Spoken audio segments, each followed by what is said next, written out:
A very good afternoon to our speaker and all participants. Welcome you all in day 2, session 2 of 5-day short-term training program on environmental impacts of COVID-19 pandemic, challenges and remedies through science and engineering. Today, we have session on green technologies for sustainable development by our eminent speaker, Dr. Smita Raghuvanshi. Dr. Smita Raghuvanshi is an associate professor in the Department of Chemical Engineering, BITS Pilani campus, Rajasthan. Dr. Smita completed her PhD from BITS Pilani in the year 2010 in the area of environmental engineering. Dr. Smita found her research interest in the area of biochemical and environmental engineering and life cycle engineering. She has around 16 years of teaching and research experience. Professor Smita has at present 22 research publications in peer-reviewed journals and around 47 conference proceedings and 2 book chapters. She has guided 2 PhD, 9 ME dissertation students. She has guided 8 BE thesis students and has been guiding several undergraduate students in various research areas.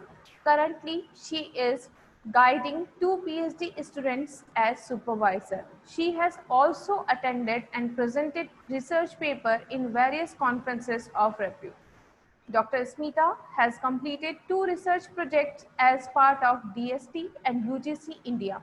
At present, Dr. Smita is working on one ongoing SERB CRG project in the area of process biomitigation of flue gases.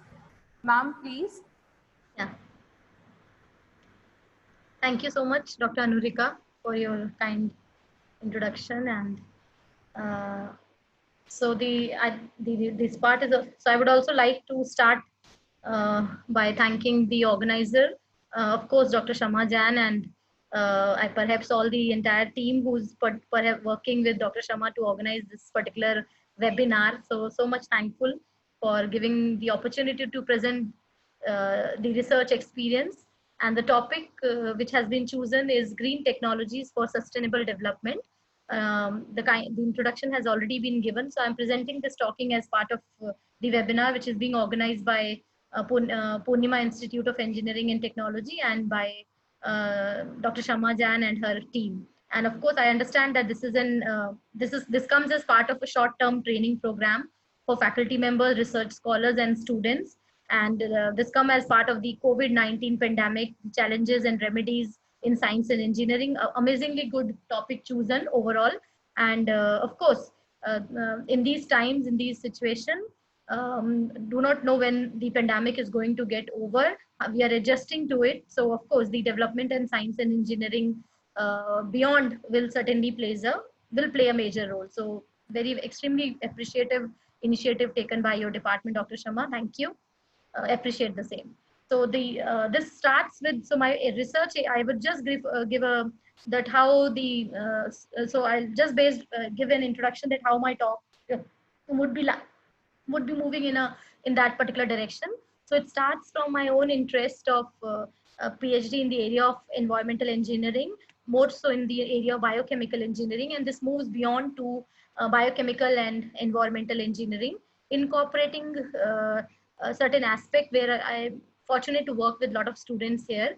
So these all courses, environmental management system, environmental studies, CPT. So they become major courses in which work in, and a lot of students, they work in these courses as part of they take a lot of project in these areas. So overall, my interest lies in biochemical engineering and environmental engineering, and life cycle engineering is certainly a part of these various area. But I may perhaps focus a little lesser on LCE today. Maybe I'll just share my experience. I think I have a decent experience there.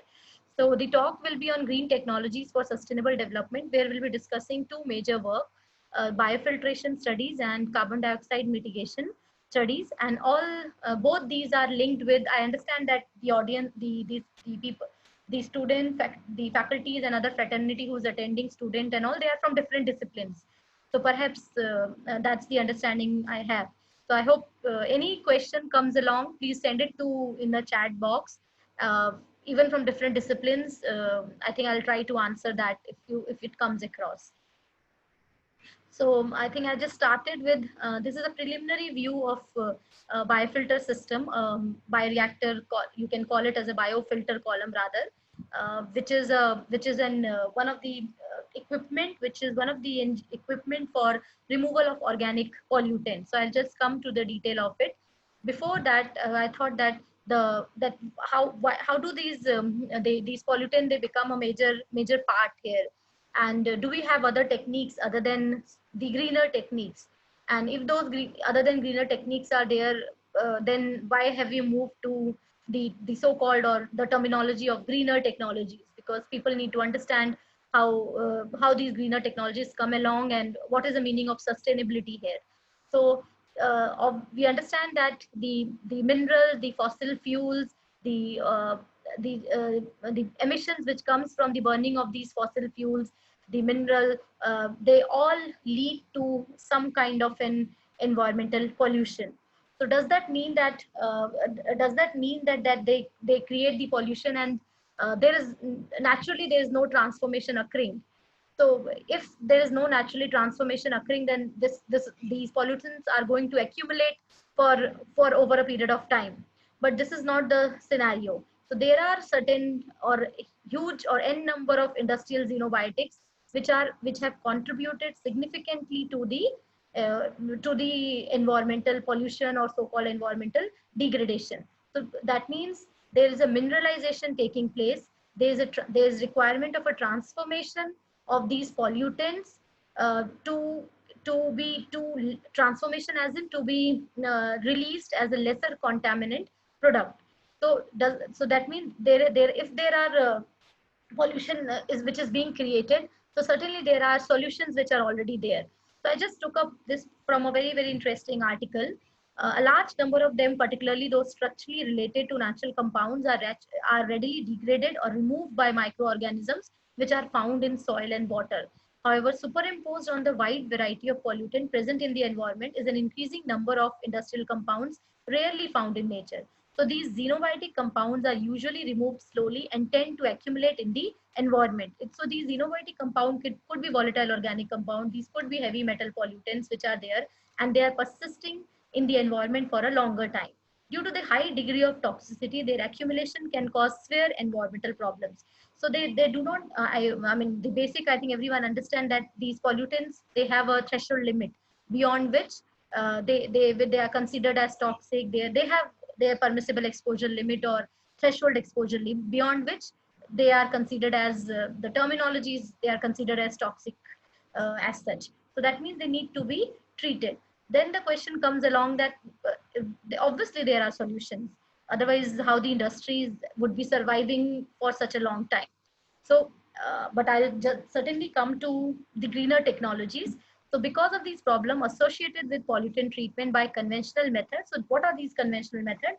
So most of these conventional methods, they are based on incineration, where all the pollutants are being dumped and they are incinerated. They are even, either if they are solid waste, then they undergo the landfill transformation, which happens where you're piling all the solid waste under the land.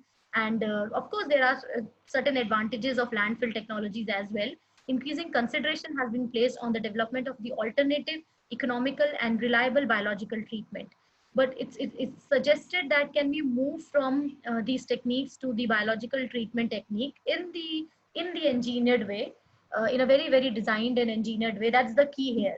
To make a solution, it has to be, I mean, this has come with my experience, that if we are want our the product which has been made, maybe a reactor or system, then that system has to be properly designed. That means it has to have an particularly engineering based design, which is then that is called, then perhaps the sustainability term stands out.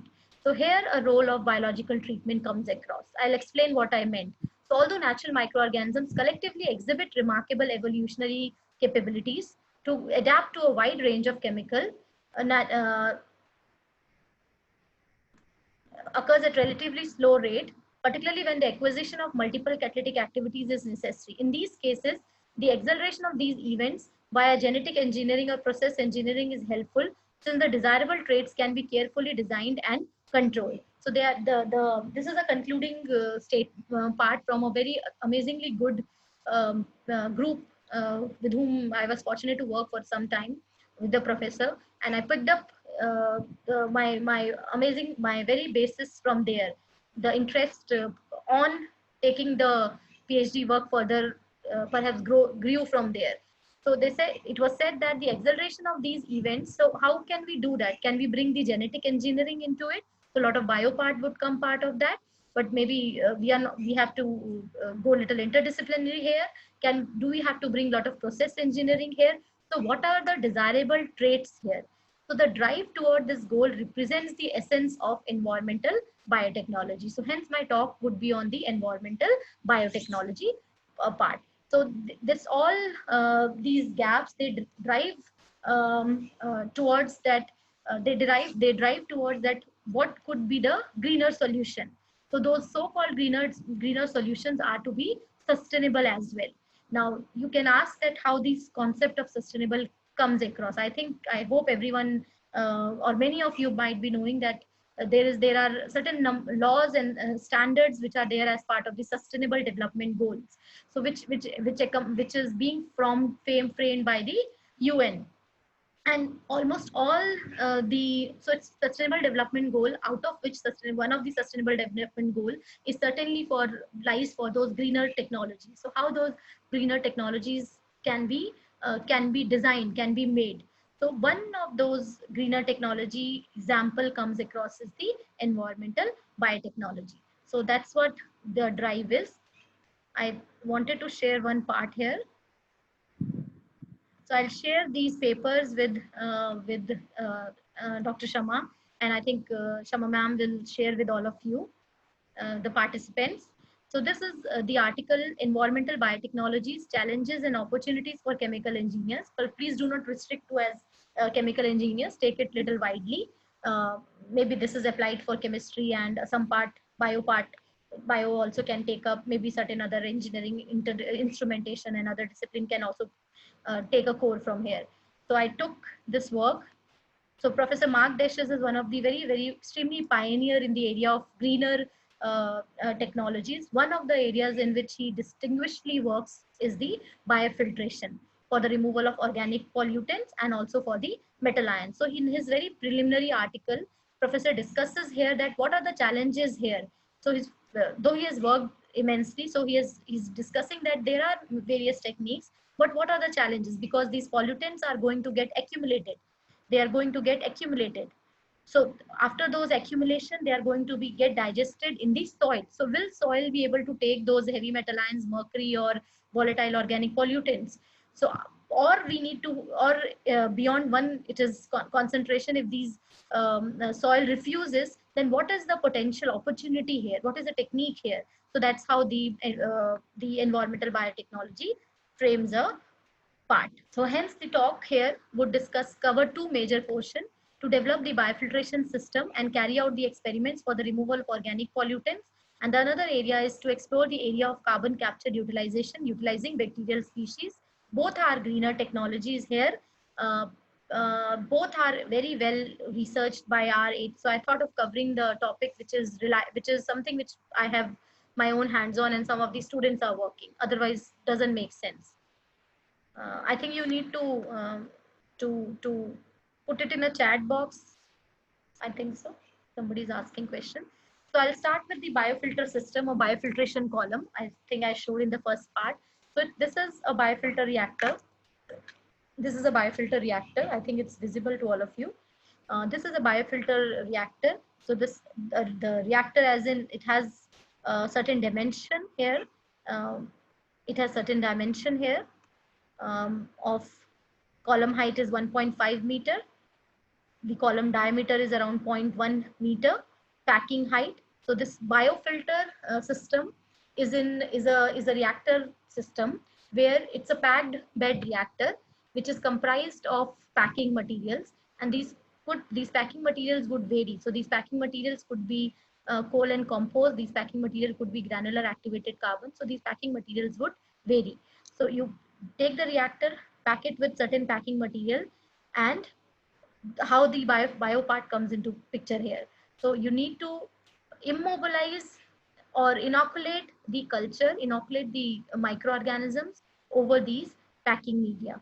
So these microorganisms will play the role of biodegradation in a process and hence that the terminology comes across as a biofilter column. So this is the reactor system which is packed with certain packing material, and it is inoculated with it is over which the microorganisms are immobilized. That means, so what we did was, so taken a particular packing height of around, packing height is around 0.9 meter, total height is 1.5 meter. You need to leave some open and bottom portion, and the upflow mode.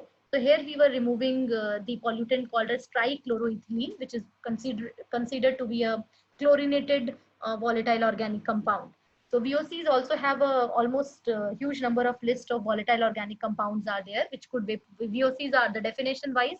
VOCs are the compounds which could which could volatilize at 25 degrees centigrade and 1 atmospheric pressure. That means if you open the bottle of acetone, MEK, MIBK, you would find out that in the some in the actual temperatures, it could just volatile, and it could just vaporize, and their smell, they are odorous compounds, and beyond one limit they are not permissible.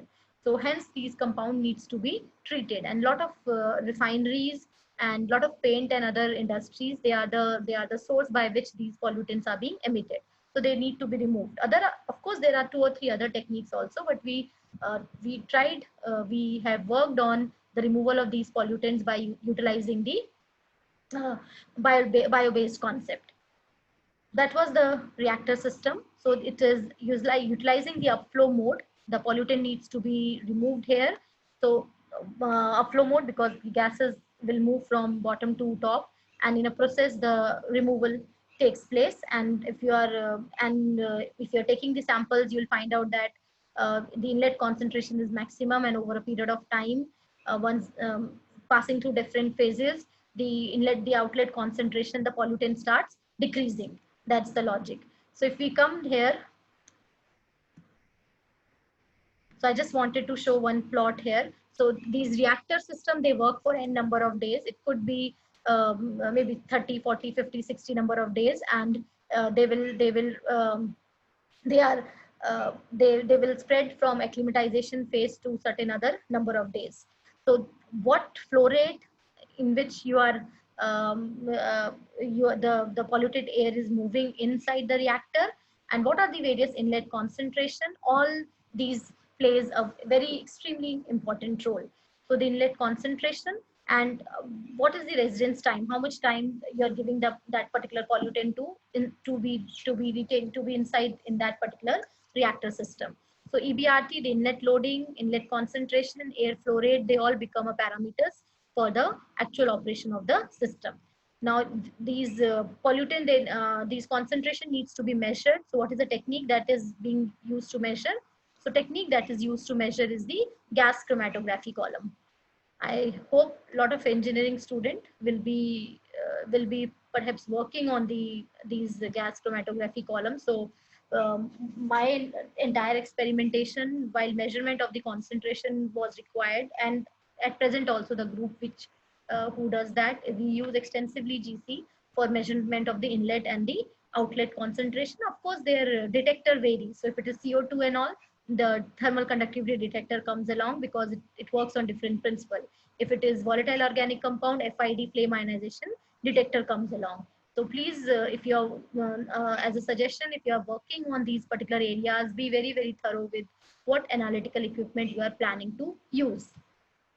So all the experiments and measurements are carried out twice, and our arithmetic averages are taken for the calculations and the data analysis. This was a calibration plot was being measured, was drawn. So mainly we carried out two calculations. One was removal efficiency, and the second was the elimination capacity.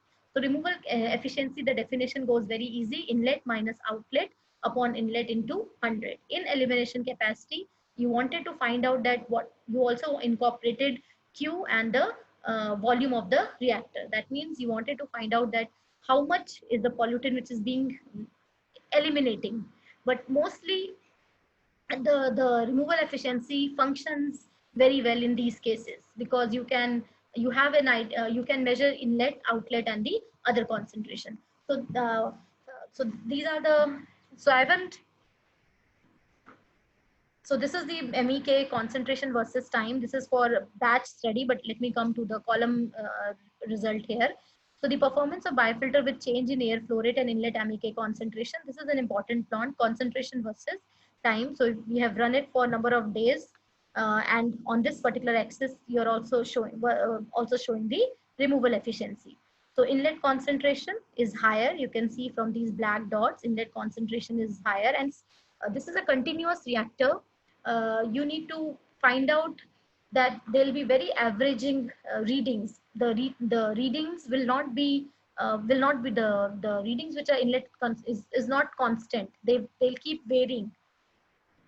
Fluctuations are going to happen there. So that's what the inlet concentration, you are controlling that inlet concentration by rotameters or other flow meters, but still there will be variation. So if we fine tune that particular flow meters and also that for that particular duration, we started with very low concentration so that microorganisms will get acclimatized with this particular pollutant, and then we moved on.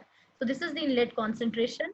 Then you can see here the outlet concentration starts decreasing over a period of time. These red dots are showing that the outlet concentration are decreasing. And then now you have the inlet concentration, outlet concentration. So you can measure the removal efficiency, the percentage removal efficiency for different phases. Now the question comes here, the very pertinent question will come here that what are different phases? Why do we need different phases? Then second, one question also should come that what is happening in these system in these greener so-called greener technology system? What is the mechanism by which the biofilter system works, and certain beyond? So first of all, so these phases are being divided into, okay, I'm not showing that phase here. Yeah. So these phases are being divided into, that means you have to, microorganism, the biofiltration technique as such will work for lower to medium inlet concentration. It will not work for very, very high concentration beyond one range, because the inhibition will start taking place. The microorganisms will start inhibiting that particular concentration. So they will, I think some people are raising hand. Maybe you need to put in a chat box. I understand that's what Dr. Sharma was telling, and I perhaps will be taking it around 2:10 or whenever I'm winding up the lecture. Yeah. So that comes phase one. So phase one is the starting phase. I mean, this phase will vary. I'm just take it as a common example. If you ever plan to work in these areas. So phase one is the acclimatization phase, where one start with very, very lower inlet concentration, so that the microorganism, they get acclimatized to the pollutant which they are treating. Okay. Then similarly, the question comes up that why these microorganisms will take these pollutant. I mean, why they will take these pollutant? So if it is a volatile, simplest form of volatile organic compound having a huge number of carbon chain, methyl ethyl ketone, methyl isobutyl ketone, please see their molecular weight and all. So they are CH based compound.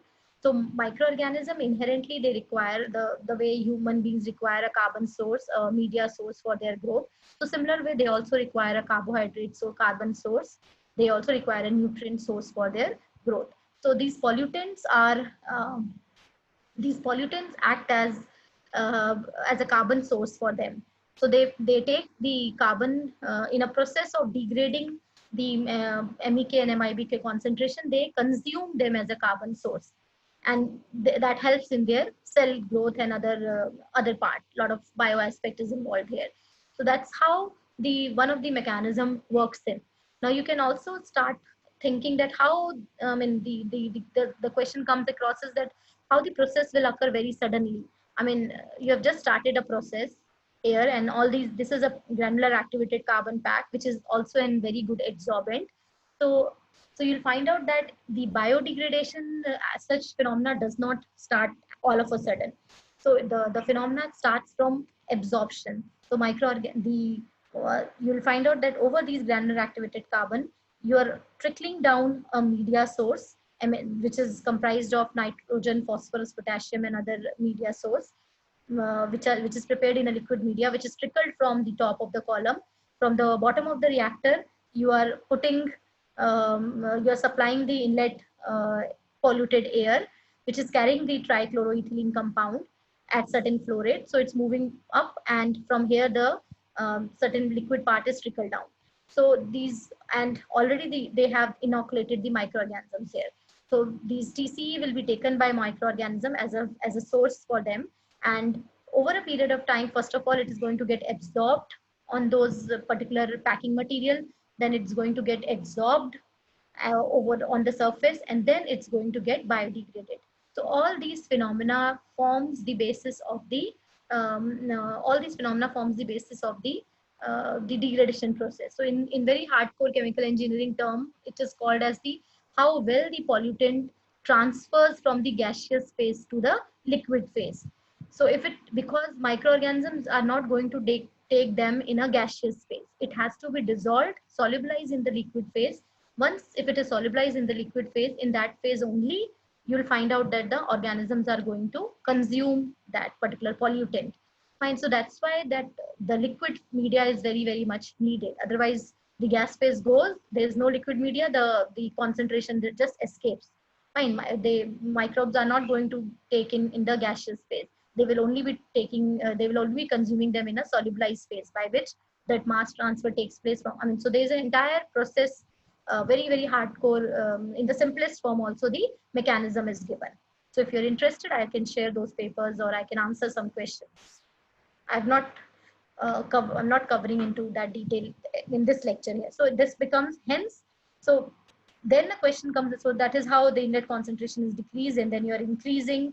So we increased it, and then all of a sudden we gave it a shock load, so that just to see that if we are increasing and suddenly if we are decreased kar rahe hain, then what is the change?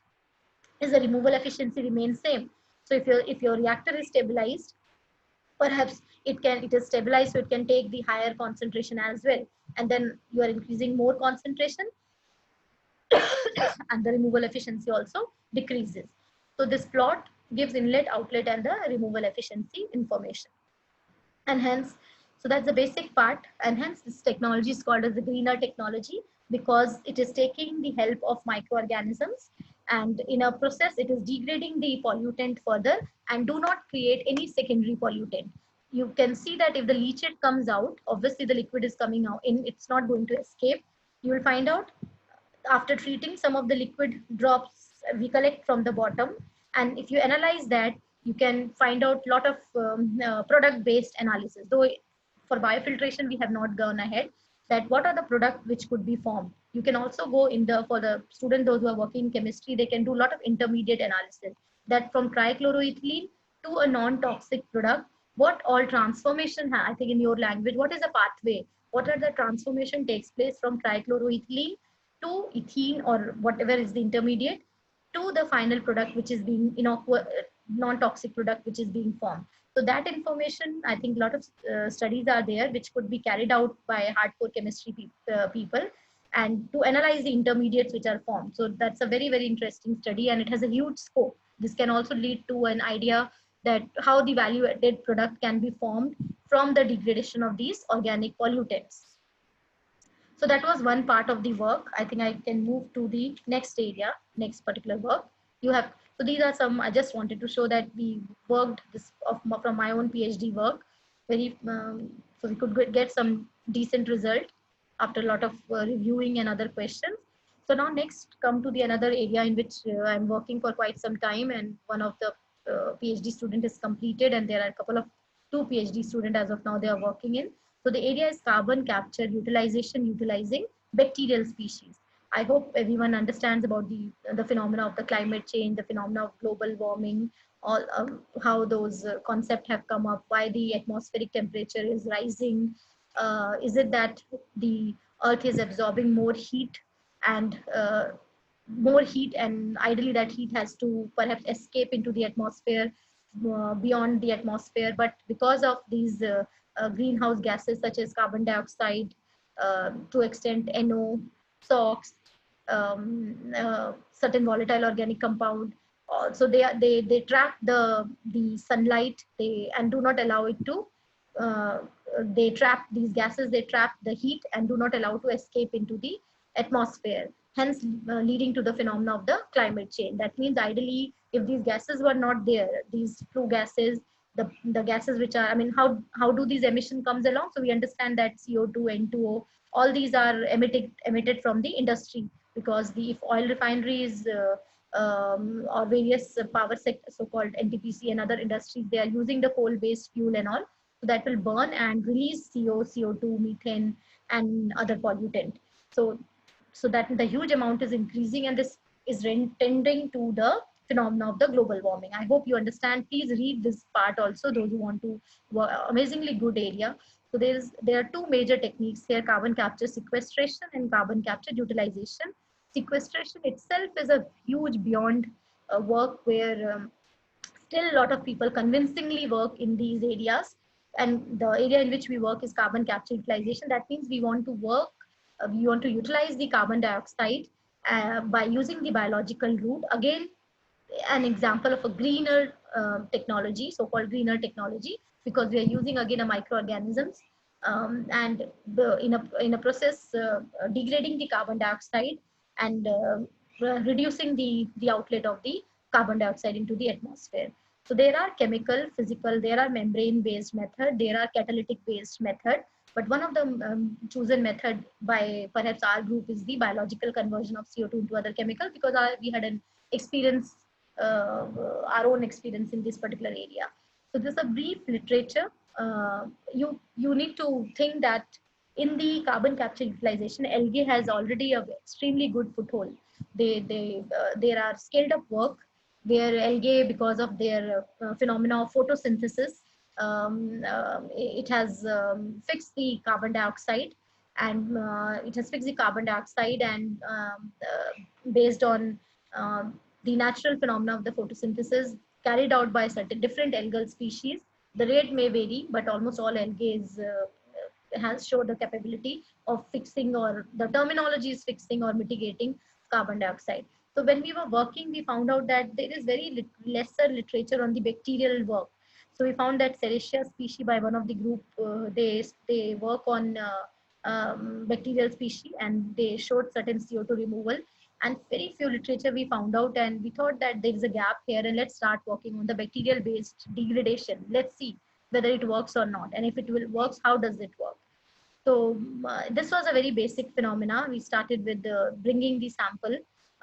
We took the sample from sewage treatment plant, the microbial sample, and also from one of the lakes in Rajasthan, that is Sambhar Salt Lake. We brought the culture there. There is a background that why did we brought from there. So now I hope if bio students are there, they will understand that there is a culture training, or the microorganism, they need some kind of training to so there's a culture training which needs to be carried out. So it starts with the enrichment procedure. So you need to enrich. There are two kinds of enrichment procedure: selective enrichment culture technique, where the enrichment of the microorganism which is isolated, that will be carried out, and the entire procedure takes place. Then we started with a batch study. Batch study, as in that particular study was to carry out that. Ma'am, one question is there. Yeah. What is just I wanted to Optimization method of this process. Optimization method of this process. Okay. Is he asking the simulation based method or what? Optimization as in what? If you want to do the experimental, dear participant, if you want to do a it is related to simulation. Simulation. Okay, good. Yes, you can certainly. Yeah, good question. This phenomena can be very well optimized, dear participant. You may, because there you can code. You have the result for different phases. You have the result for different phases, and you wanted to find out what will be the trend if we are increasing or decreasing the concentration. So if you have the replicated data, this is one set of study. If you have a similar second three set of study, you can make your code. You can do these input output balance for the system, for the reactor. You can very well carry out the input output balance for the apply the material balance here. What material goes in, how much gets accumulated, how much get transformed, and what is the final output of that. So in minus out plus accumulation, if you apply that basic balance, you can optimize the reactor system. And there are extremely good papers which are on the simulation of the entire reactor as well, where there are papers which are reacting this biofilter column and trying to generate the result in terms of removal efficiencies and the elimination capacity. Though we have not done, we did a simulation for the bacterial study. We wanted to find out the trend of the how the microorganisms are growing, and we wanted to find out their rate constant.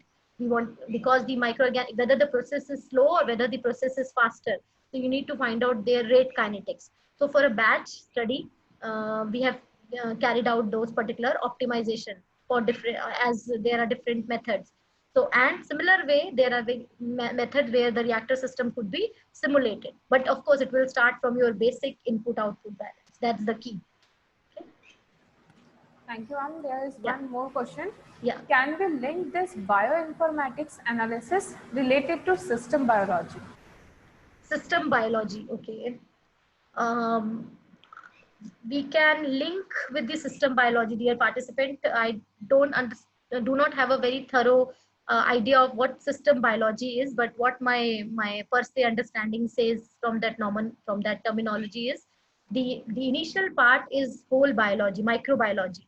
So the getting the culture, the enrichment, isolation, sending it to for the NCBI for identification, gene identification, all these are the microbiology part.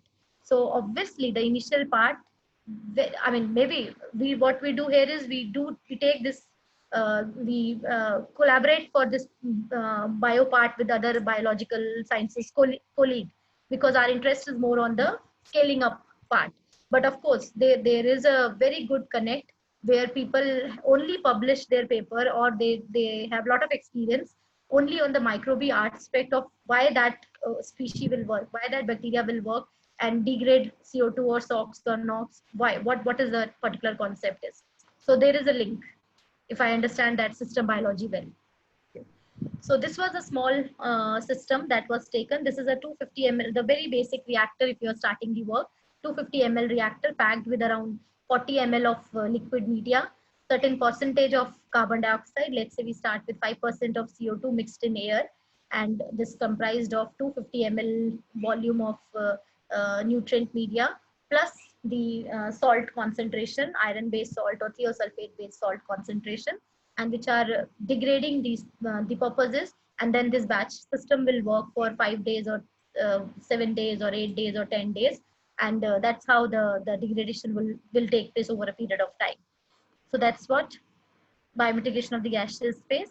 And these are the conditions employed for CO2 mitigation batch study. So it starts from 15% concentration, and the batch study took, we did around 6-day batch study, because beyond that, there's an, after 6 days, there's an equilibrium which is being reached. Nothing is happening, no trend is being seen, being observed in these particular 6 days. So we did the study on the mixed, I think microbe people or bio sciences people will understand here. So we did with the mixed microbial culture, and we also did with the pure strains which were isolated, and then these strains were sent for the identification. So there were 5 strains which were obtained. One is belongs to the Stevens-C. Then another strain was bacterial strain was Bacillus cereus. Then Pseudomonas. And these particular strain, they work on degrading the carbon dioxide, because they take carbon as a carbon source from CO2, and a lot of energy source is required here. So think about these questions. So the measurements are, you're measuring the biomass concentration using utilizing UV vis spectrophotometer, measuring the CO2 and dissolved concentration using CO2 analyzer. You are measuring the various functional groups here using FTIR, GC, GCMS techniques, and then the product recovery that is being carried out by the gas chromatography. So huge scope of people, those who have chemistry or other physics side, even also if they wanted to enhance on various analytical equipment here. Then how do we measure the removal efficiencies here? So you measure the removal efficiencies, CO2 removal efficiency, biomass productivity, specific growth rate. CO2 fixation rate and actual CO2 utilization efficiency. So you are measuring in minus out upon in CO2 removal efficiency. You are measuring by how much growth has taken place. That means how much while degrading, what is the rate of growth for that particular microbe. The specific growth rate you are calculating. Specific growth rate is mu is a terminology which is being calculated for to find out that what is the growth rate of the microorganisms. So that for this you need a biomass, experimentally you need a biomass concentration. Then there is something called a CO2 fixation rate. We wanted to find out that how much CO2 is being fixed by the microorganism. These are the terminology. So it requires carbon content into P max into the molecular weight of carbon dioxide divided by the molecular weight of the carbon, and then calculate the actual CO2 utilization efficiency. So these are the calculation which needs to be carried out, and the just a bacterial part was isolated, and these particular species were found out. Now the question, this is called as a greener technology again because microbes are utilizing the carbon dioxide as a food source, and lesser concentration of CO2 or almost nil concentration of CO2 is coming out, and there is no other toxic what if secondary pollutant which is being created, which could be there in adsorption or other processes. Then we moved on from here to a reactor scale, and now we are working on a continuous reactor. So this is a very extremely interesting work for our group. We worked here on a semicon. I'll just share it here with the work which we have done. So this was the work which was done by one of my first research scholars, Somesh Mishra, amazingly good student. And I collaborate here with one of my colleagues, Professor Suresh Gupta, in our own department here. And these are ME students. So with whom we work. So we moved on to this. This is a fermenter. I think fermenter everyone understands is a reactor which is utilized for inert reactor, which is utilized for the growth of microorganisms. It can also use for only utilize for growth of microorganisms, or the reactor can be utilized for pollutant removal and all. So it was around 5 liter. It is 5 liter reactor. 3 liter is a working volume. So you can put in the CO2 plus air was sparged in. CO2 plus air was sparged in. From here, gas and air inlet is sparged in from here, and this comprised of a stirrer because you need, and this is almost no packed reactor. It's only comprised of, you have filled in already a liquid media of 3 liter of mineral salt media. That means that's comprised of nitrogen, phosphorus, potassium. You have also mixed that with iron, with an energy source, which are iron and thiosulfate and other source that is required for the microorganism's metabolism. And now you are putting the target pollutant which needs to be removed. And it was called as a semi-continuous study because the inlet was regular, but we were taking out the outlet after regular intervals of 12 hours to 18 hours and all that. So that's why it is called as a semi-continuous. If it has been continuous, then continuous in and continuous out, all measurements are being taken out. So this was in step up from our reactor scale study from batch to 5 ml, 5 liters reactor. And here we worked only with one particular species, that X7C, that was used for the degradation of or the mitigation of the carbon dioxide. So you'll find out here that we carried out that particular study. Again, removal efficiency becomes one important parameter. You can calculate the removal efficiency and plot in simplest form. Then, but we did not stop here.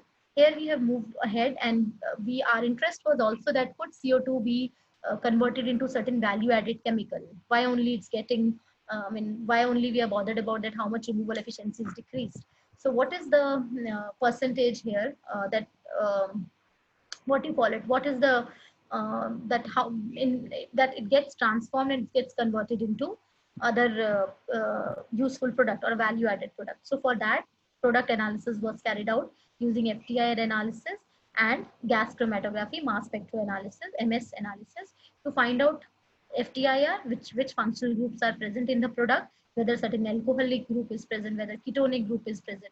So you'll find out from the FTIR analysis. And then we did here wanted to find out that which one is in the maximum amount present. So that can be found out by carrying out the GCMS analysis. If very keen, then maybe I can discuss that later. So that was a part. So it's a bioreactor system for semi-continuous studies. So here the objective was that we did this study for different concentration, 5%, 10%, and 15% using one particular species. And that why this particular species stands out, because it was collected from Sambhal Salt Lake, and that Salt Lake is considered as an extreme that it can it has the extremophile, that it is, the environment is such that the organisms which are present there, they can sustain any temperatures, any growth conditions.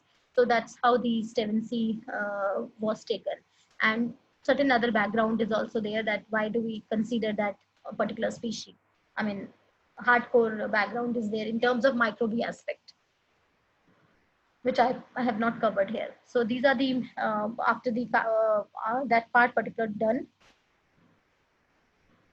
This is, I'll just the question for the approximate material balance. So it starts from that's what I was telling. When we did this work, this particular work, so we did all the analysis of gas chromato inlet outlet concentration. We also did the calculation of biomass concentration using UV vis spectrophotometer. We also did some other calculations such as protein, lipid, and other analysis. We also did this dissolved carbon dioxide concentration measurement. Now, by this time, a lot of queries were coming that what is the mechanism by which the microbes are able to fix the carbon dioxide, because there isn't any mechanism which suggests, because there are mechanism for algae. There's this carbon Benson cycle, which suggests that CO2 can be fixed by the algae route. The question should come, so how what would be the mechanism of it? So we tried showing this mechanism by one particular way. So that particular way was for getting this carbon dioxide. One particular way was to that CO2 get dissolved in the liquid media, and in the dissolved form only it is taken by the microorganisms. So the testing could be done the hardcore. You can carry out a they call it gene testing and all that, for finding out the material balance, for finding out the mechanism. We did little different way of proving that CO2 is being degraded by the system. So what we did was we carried out the material balance for the system. But let me just briefly tell you that we did was that how much carbon dioxide is being supplied. Let's say it's 5% is being supplied. Then after the reaction, how much carbon dioxide is left in the gaseous phase, because we are assuming not 100% will get dissolved or then get taken by. So how much carbon dioxide is left in gaseous phase, you can again measure from gas chromatography. How much carbon dioxide is assimilated as biomass. So now you have an FTIR result also from your biomass concept, whatever biomass you have got. You have carried out the FTIR study, and you also have a GCMS result. So you can find out that how much carbon got assimilated as biomass, and there are still chances that some CO2 is only present in the dissolved form, neither taken by microorganism nor in the gaseous form. So balance comes across as mass of carbon dioxide getting in, which is equal to mass of carbon dioxide getting out, plus mass of carbon dioxide which is left, which is assimilated as a biomass, and mass of carbon dioxide which is present in the dissolved aqueous phase. So this in and out balance was carried out to find out that whether the phenomena takes place or not. And then the question comes here is that the algae that works takes a lot of sunlight as a source of energy, because the basic mechanism is that they will require your chemistry people. The organisms, they also work on that reaction mechanism of donor and acceptor. So if it is an aerobic environment, oxygen is the acceptor. Then who's the donor? So how the reaction mechanism that takes place? So for this reaction mechanism, in the sunlight case, in the algae case, those NADPH and all those transformations are being discussed. NADH or NADPH transformation are being discussed to understand the mechanism. Now in this case, in this particular study, the mechanism which works out is the redox reaction, the oxidation and the reduction reaction mechanism is what that works out. So here that particular work was also carried out. So in the literature, it is suggested that iron source could be one of the one of the element which can be used for donating the electrons. There are thiosulfate salts which could be used in as an electron donor. Of course, you're doing these experiments in the aerobic environment, and so there is a relation between electron donor and reactor. So we did all these understanding apply to our work before we validate their particular result. So you can find out for different bacterial species, mass in, how much mass of carbon dioxide is getting out, how much is accumulated as biomass, how much is being present in the liquid phase, and these are certain other calculations which are being carried out, and how much mass of the carbon dioxide is leaving the system. All this is being carried out for all different species. And then you have calculated their CO2 utilization rate. And this was to prove our result, whether it's working well or not. A small comparative study was being carried out. So we did a small comparative study from whatever few studies were available in the reactor with our own system. Now, so this becomes an example of greener sustainable technology because it utilizes the microorganisms, bacterial species for degradation of the pollutant. Now here the pollutant which we are talking about is carbon dioxide, which is a considerable greenhouse gas. Now we have moved on from this to flue gases because most of the industries will not emit only CO2. They emit certain composition of certain concentration of CO2, SOx and NOx. So now we are working on the flue gases. Again, the concept is we are taking the using the bacterial route for the mitigation of the flue gases. Of course, that's a tedious process. It's very, very challenging because now you're mixing the different gases together. So that's the another part which we are doing now. Now I thought of bringing another part here with all of you.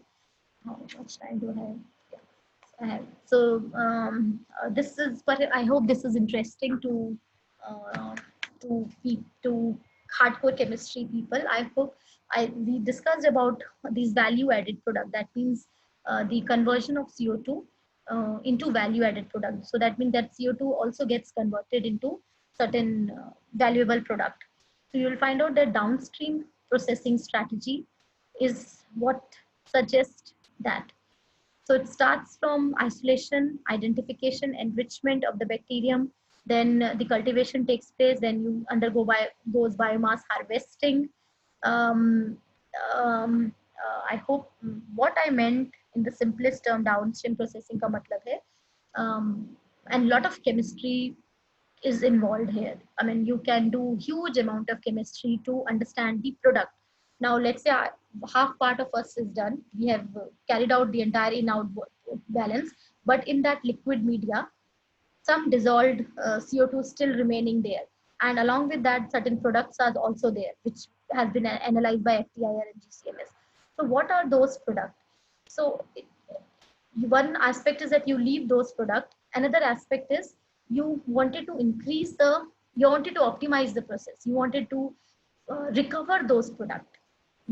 I mean, as an engineering side, as an product side, as an value added product, you wanted to get that product and recover that product. So how will you recover that product, first of all? So one is that isolation and identification is carried out, acclimatization and enrichment of bacterium, cultivation of bacterium in this whatever that inlet concentration is. Then you get that biomass. Now that biomass undergoes harvesting.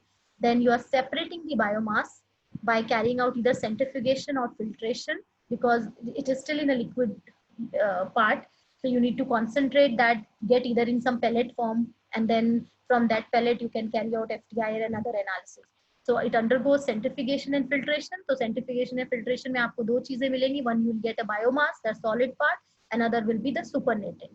Now it could happen the product is also there in biomass and the product is also there in supernatant.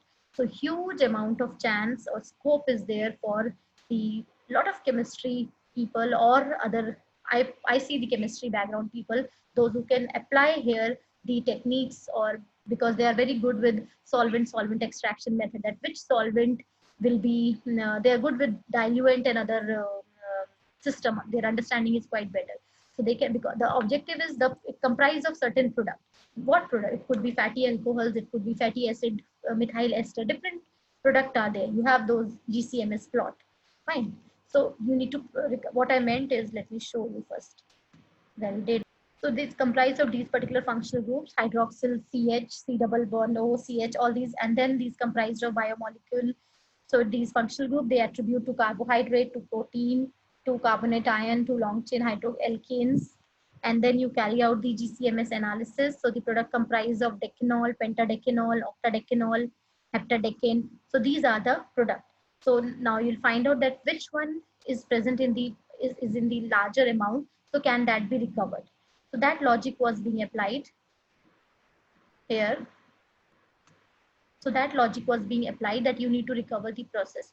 So for recovering the process, you need to and this product will be there in the cells of those microorganisms. So you need to break the cell. Breaking need to be carried out. So that cell breaking is being carried out either by solvent method or either by solvent extraction method or reactive extraction. But all these methods, they use some solvent and diluent. Fine. So if you're using solvent extraction, you put one particular solvent. So keep it for some time. You'll find out that two phase will be formed, extract and the raffinate phase will be formed. And then those will be further analyzed. Wherever the product amount is maximum, you can fetch that particular raffinate or the extract phase. One is this much, and reactive extraction is another method where the extractant which you have put is reacting with the product and then taking out the final product. So huge amount of chemistry scope is there. I think you can discuss with your Shama ma'am or whosoever is interested in these research areas and carry out the product based analysis. All the quantification is possible. One of the easiest quantification is GC quantification, or you can do some GCMS or other quantification. This process in engineering terminology is called as the downstream processing, and huge, there are n number of books here, quite a lot experience. I haven't particularly worked very much in it, but my student Somesh, who is taking this work further, he is, and another student who's working is very good hands-on with the downstream processing. So he's taking this work further for the downstream processing part. And my current student, still my interest perhaps was more on the engineering side. I think I need to start working here.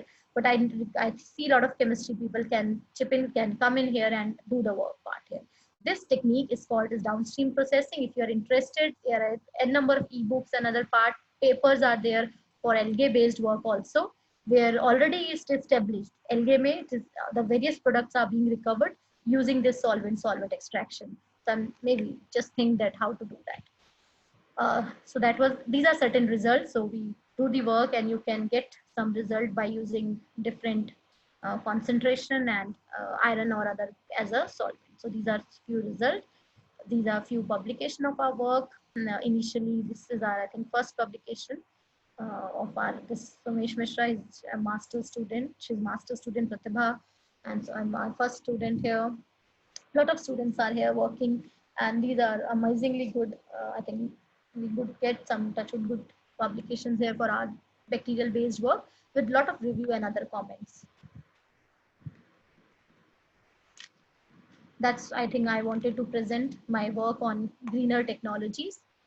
I think I'll take the questions, but before that, I would sincerely thank Dr. Shama Jain, Associate Professor Chemistry, Head of the Department of Applied Sciences. Thank you, ma'am, for giving this amazingly good opportunity to your institute, Purnima Institute. I think you have organized a very good webinar. All Dr. Anurika and I think Mr. Rahul or whosoever is part of this organizing team, to my own institute, department, Bharti ma'am. I think Bharti ma'am was part of, perhaps maybe some way Bharti ma'am was there, and to all the students with whom have worked with masters or PhD.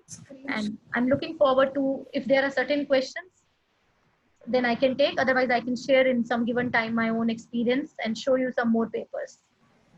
Would you like to share any updation related to COVID-19 pandemic and the updation which is covered by BITS Pilani? Oh yeah, of course, ma'am. That's a good point, ma'am. As such, I'm not directly working in the. That's why I could not. I thought of taking something on COVID also, but I thought that will be more from searching from the net and putting across. Though your theme suggests, but ma'am, here in our department also, directly people are not working, but I think they have a very good. They're a material science group here, ma'am, who has Yes. perhaps a lot of interest in these COVID based area, because they understand the polymer side, they understand the perhaps the how that vaccine development and all that will work. So there is a group in our, though directly they are not working because it requires I understand it requires huge amount of precautions and other steps. So the COVID-19 as such update research, as such we are, I mean, the as such in our campus there are sanitation drives. We need to we follow all those regulations as given by government. And as such research wise, ma'am, I understand that maybe in some biosciences department, those who are working on cancer oncology biology and all, they must be, they perhaps have a version on this COVID-19. In our department, material science group is there, which has an interest and has a technical input also on the COVID-19. That's definitely there. If you want, I can just put Definitely, in ma'am. them. It is a Yeah. really new research area for each and everybody. Yes, exactly, It ma'am. is time to explore how much you can explore. Yes, ma'am. Definitely. I think that's a huge scope. There Yeah. is the final answer, nobody knows. Nobody knows. Yeah. Yeah. Because if you want to work on a strain another level, which will inhibit that, then also I think it's a very tedious task. I don't know what Yes. other way. Yeah. Ma'am, we have some questions also. Right now, we are finding some questions in question answers box. So, Okay, ma'am. first question is, what was the capacity of the column? Capacity of the column. The first question is like this. Capacity of the column, what does he mean? The reactor system is not defined, dear student, in terms of capacity. It is defined in terms of length and breadth of the column. So it could be 1 meter to 0.5 meter. In the reactor height is, in this case it is 1.5 meter, and the inner diameter is 0.5 meter. That's how the reactor is being designed. You can find out the capacity I mean, how much okay, how much volume it can take. So, ma'am, for that, for the participant, for that particular timeline, you can calculate the flow rate. From flow rate, that information can be carried out. So I mean, that your question is good. If we can get to Okay, the point. ma'am, the next question is, Yes, ma'am. can I take the next question, ma'am? Yes, ma'am. Yes, ma'am. We can take. I'm just finding out. Yeah. Okay. Is biofilter reactor is safe for removing harmful pollutants and microorganisms? Is biofilter column is safe for removing harmful pollutant? Yes, ma'am, Ah, certainly. It is extremely viable option, extremely viable, not option. This is one of the solutions for removal of or harmful pollutants such as volatile organic compounds, chlorinated VOCs, and I hope we understand that all these are beyond a threshold limit. They are considered as a harmful pollutant. So the microorganism, they degrade in a process, they degrade these pollutants to lesser toxic product when they are released. So there's a huge amount, I mean, this process is already developed process in developing countries. They have taken it to another level of reactor design, maybe in industrial scale also. Maybe in Indian context, we haven't explored that, but I can share some papers where they can see that, yes, this biofilter system works very well for harmful pollutant removal. Yes. and continuously the same participant is asking that organic waste removed from outlet Mm-hmm. from the filter Mm-hmm. being used further or it is dumped. Okay, good. It can be used as a compost, dear participant. It can be, yes, it can be used as a compost. You can get, or if too much of liquid is there, you can do further product analysis. Or if you wanted to, because there are papers where they have used this obtained leachate and all, and they can use as a source of fertilizer and other sources, because they are, ma'am, they are secondary I mean, The secondary, because these biofilter process, they create lesser secondary pollutant. Good question. Yeah. Thank you. Yeah. Yeah. Ma'am, one more question is there. Yes, ma'am. How to sequester methane as it is another greenhouse gas? Okay. Okay, good. I think the student knows. Okay, greenhouse, yeah, methane is considered to be some, I don't know what is the number of times, it's considered to be more toxic, more contributed to greenhouse gases. The data is more towards methane. So I wonder if that methane sequestration is very well done by microorganism. But there are other processes such as catalytic based processes where methane conversion is taking place into producer gas or other gases. In our Yes. department also, there are, I think, we have faculty colleagues who work on the methane, conversion of methane into other value, into other products such as producer gas and all. Even membrane based technologies are there. So there is utilization of methane, if not from biological method, other physico-chemical method. You can explore, dear participant. You may find out some papers. Yeah. If you're chemistry Sure, ma'am. background, Thank you. catalyst based papers you'll get. Yeah. Yes, yes. Thank you, ma'am. Thank you, ma'am. Thank you. So finally, we are at the end of the session, ma'am. Yeah, fine, ma'am. Much for your precious time and valuable information shared with all of our participants. Yeah. Definitely, we will in touch with you in future also, ma'am. Sure, ma'am. Thank you so much, ma'am, for Of you. whole management of Purnima Institute of Engineering and Technology. Okay. That's very kind of you, ma'am. I wish you, ma'am, your session is going all fine. Yes, ma'am. It's All the well, sessions are running in very well manner. very well mannered, very well organized. I Nice, think ma'am. very 2 well. days have been completed, ma'am. And next 3 days program is still pending. Right. And we are getting good response from all participants and Okay. from experts also. Oh, fantastic, ma'am. Thank you, ma'am. I think you organized very well. I really appreciate your follow-up and very active you seem like. Thank you for giving this opportunity and sharing the work with all. I think nothing better than sharing our work. Thank you so much. Thank you, ma'am. Thank you, ma'am.